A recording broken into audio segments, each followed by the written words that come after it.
So, you want to save the world with clean energy?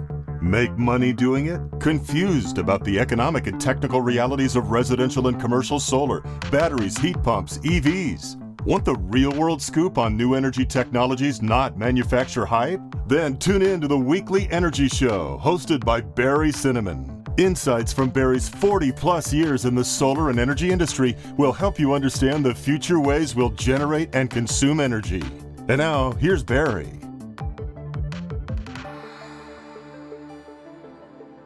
Welcome to this week's Energy Show. Now, what's the best way for homes and businesses to get the energy they need? Now, think about energy distribution, not generation. In the 21st century, the cost of energy depends on where that energy is generated. I see four basic energy distribution options to get the energy from where it's generated to where it's needed. First, pipes carrying natural gas for combustion. Second, wires carrying electricity, a remote power plant, whether it's gas, solar, nuclear, wind, geothermal, whatever. Underground pipes for thermal energy capture in shallow trenches for heat pumps or deep wells for hot fluid and steam capture. And photons just falling from the sky and captured by photovoltaic panels. Now, it turns out that for customers, energy delivery is more expensive than energy generation. Basically, it costs more to distribute the energy than to generate it. In essence, where the energy is generated determines how expensive it is. That means that rooftop solar PV is by far the least expensive, and that's borne out when we look at the costs. This has huge implications for the energy transition. So let's dive into each of these energy distribution methods. All right, we're going to kind of crank the history thing way back. First a bit. Humans learned how to build fires. Early heating for tents, for lean-tos, for caves, for houses, for cottages. Early heating was from chopping wood. Now, camping is fun for a few days, but it's really a chore to chop a few cords of wood to stay warm all winter. After wood, we had coal. Now, there's this discovery that this black rock called coal could also be burned and releases a lot of heat. But it wasn't until about 1885 that coal surpassed wood as the main fuel in the U.S. And that coal energy was delivered to buildings by horse-drawn carts. See old pictures of that. In the 1920s, fuel oil started to replace coal in building heating systems. There were coal-fired steam boilers. Those coal boilers were converted to oil heat. So they took out, the little basket where the coal was being combusted and they put in an oil burner.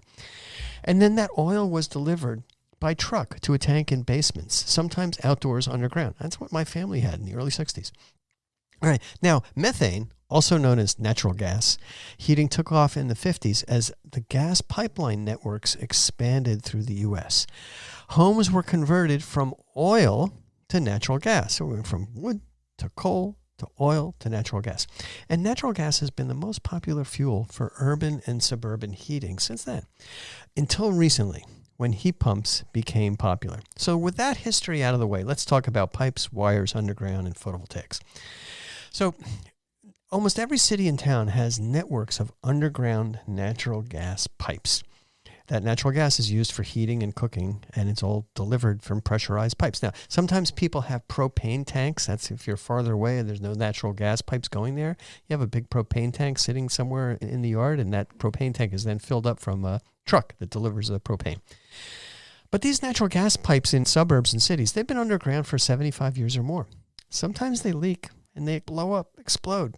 Like the PG&E fire in San Bruno, was caused by inadequate maintenance. Actually, the utility lost the records of where and when they installed the underground pipes.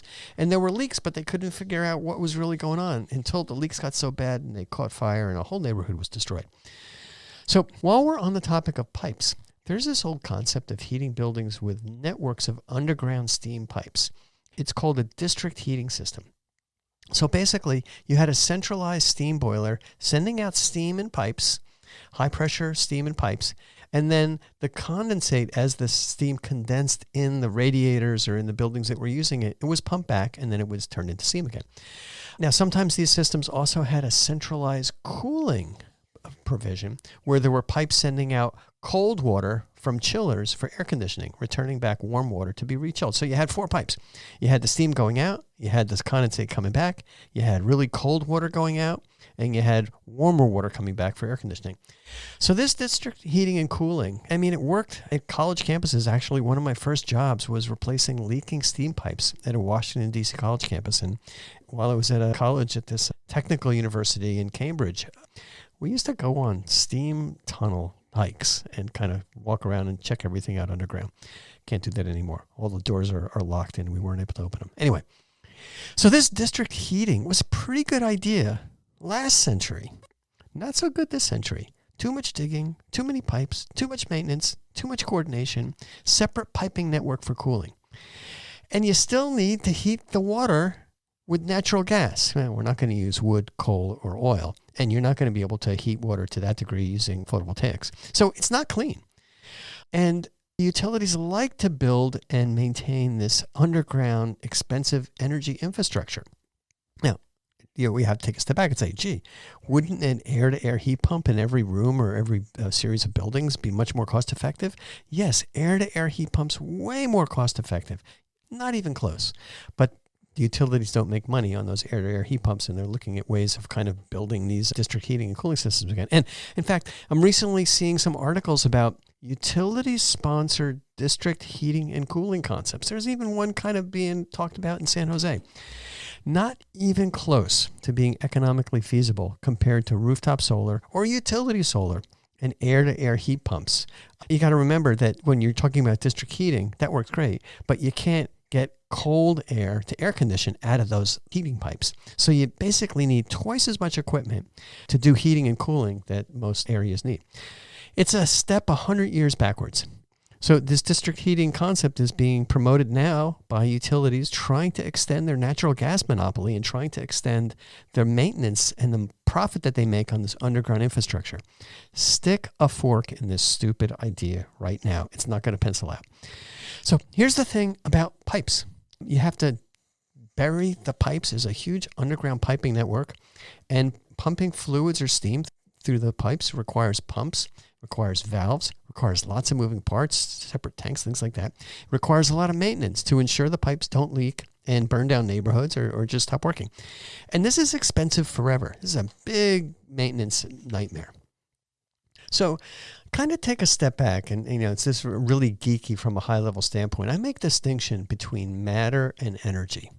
Matter is when you're moving things, objects, fluids, molecules, atoms around. That's matter. And thermodynamically, moving matter is a lot of work. The work is a thermodynamic concept. To move all that stuff, it takes work. Whether it's just a therm of gas or a lot of hot water that you're using for district heating, or just pumping materials around.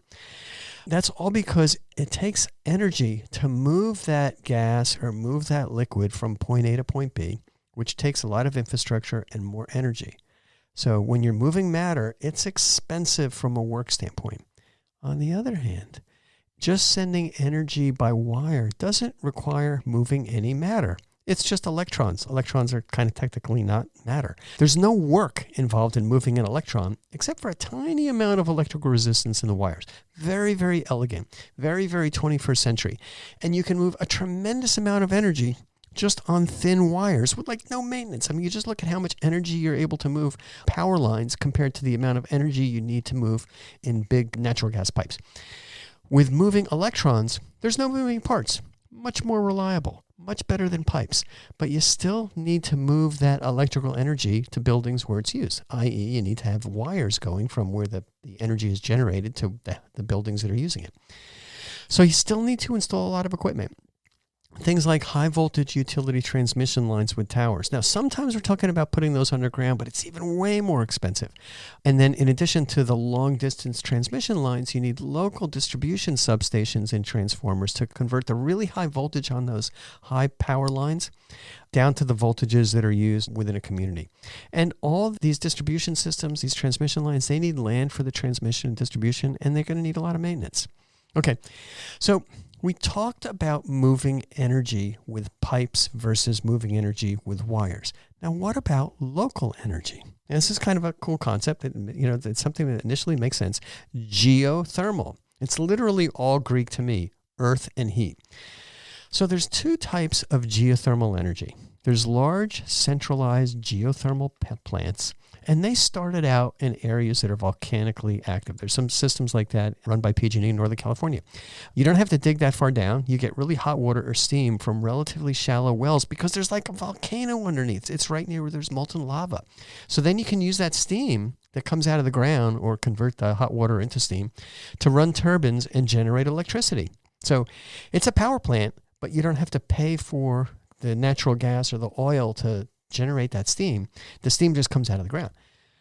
But it still takes a lot of moving parts. And it turns out that the water and the steam, it becomes very corrosive. I learned that when I was doing these district heating systems. The condensate from steam is somewhat corrosive. But so you're able to get relatively free high temperature heat once you dig down far enough. Now, PG&E's plant in Northern California, it's pretty close to the surface, but maybe you go down farther, half a mile or a mile with a really deep well, you can get something really hot. But the power plant that's above those wells still needs to be generating electricity. And once that electricity is generated, you still need to transmit that electricity to cities. So even though the heating is free because you're getting it from a geothermal area, you still have the transmission cost of doing it, and then you also have the moving parts to maintain. So in the case of these geothermal systems, the energy is not generated locally. It's generated from a remote power plant. You still need those wires. So there's a new type of deep well geothermal. Now, they're coming up with the idea of, hey, let's drill a well really deep anywhere. I mean, you go down deep enough anywhere, you're going to get hot rocks. And they learned this from the oil industry. When you're pumping oil out of the ground or natural gas out of the ground, you get a lot of hot water or hot oil or hot gas.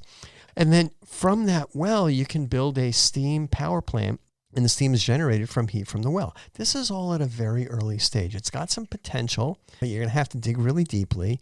And the life cycle economics are really not known yet. You still need lots of moving parts.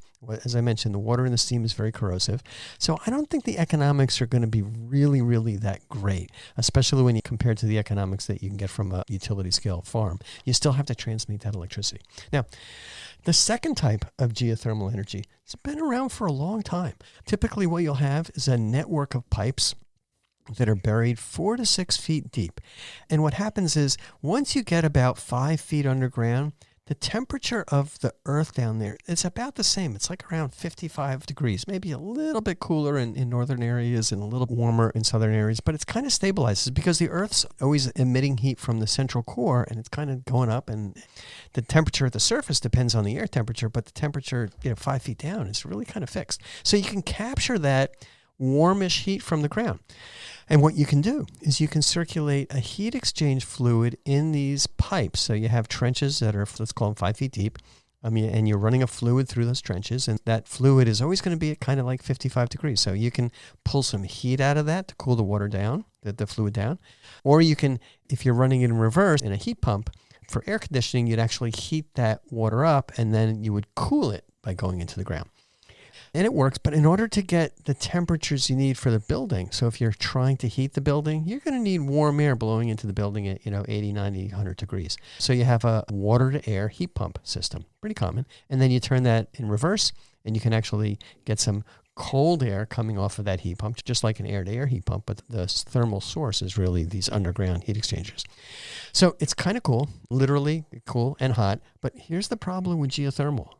Drilling these really deep wells in the first kind of that we were talking about, or digging the trenches around your house, it's expensive to do. You need pipes and controls. There may be leaks down the road. And you still need a heat pump to generate the correct temperature air for heating. As I said, it's like 90 or 100 degrees, and for cooling.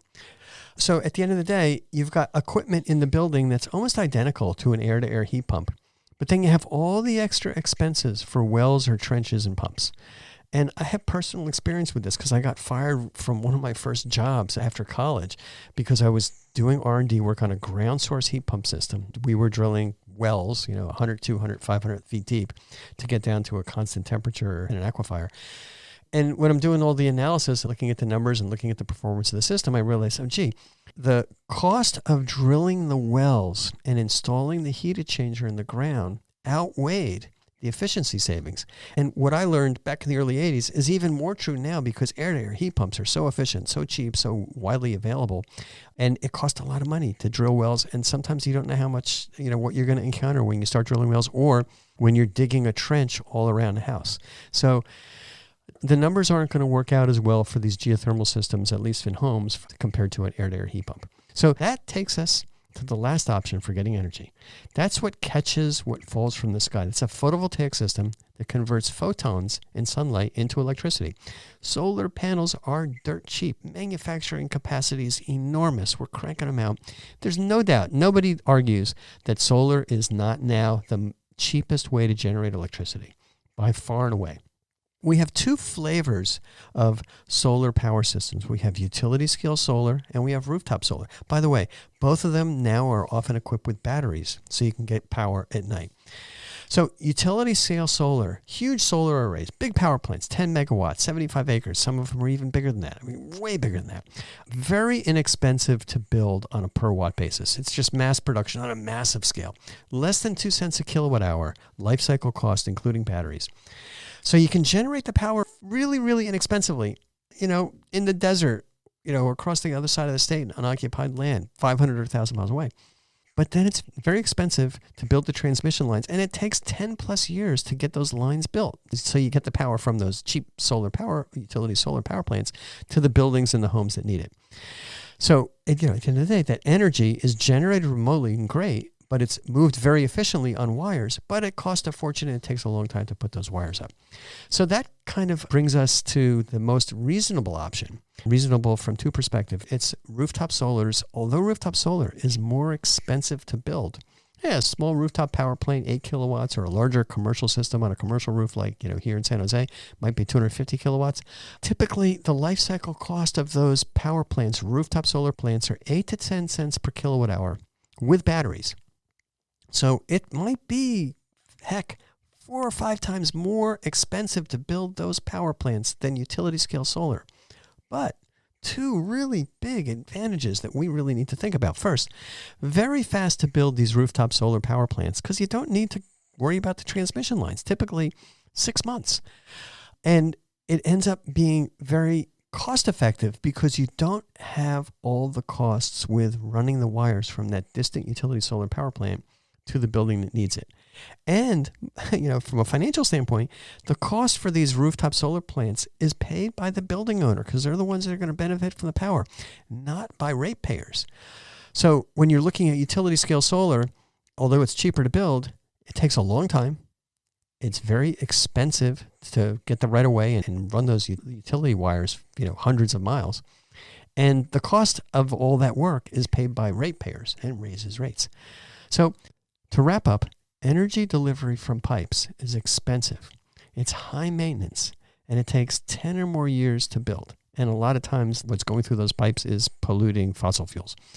Energy delivery by wires is expensive for the transmission system and takes 10 or more years to build. Energy delivery from the ground is expensive for the wells and trenches if you're doing it locally, and it's also expensive for the wires if it's done remotely. But energy delivery from catching photons is dirt cheap, but only if the solar panels are on or near the buildings using the power. So, kind of wrapping up, the costs for energy depend on two criteria. First, where the energy is extracted and generated. If the energy is extracted or generated remotely, far away from the buildings or the homes that are being used, it's going to be expensive. Second, energy cost depends on who owns or sells the energy. If a business is selling you that energy, whether it's an oil and gas company, whether it's a utility, whether it's a geothermal power plant, whether it's somebody delivering propane to your home or your business, if a business is selling you that energy, it's always going to be more expensive than if you generate that energy yourself. Bottom line, rooftop solar is the cheapest energy source. It's also the fastest to implement, but it doesn't lead to profits of the incumbent energy providers who are fighting tooth and claw to avoid that cheap source of energy. Okay, that's all the time we have on this week's Energy Show. Thanks to all of our listeners for tuning in. And if you missed any of today's show, you can always go to the Energy Show website at energyshow.biz and listen to the podcasts.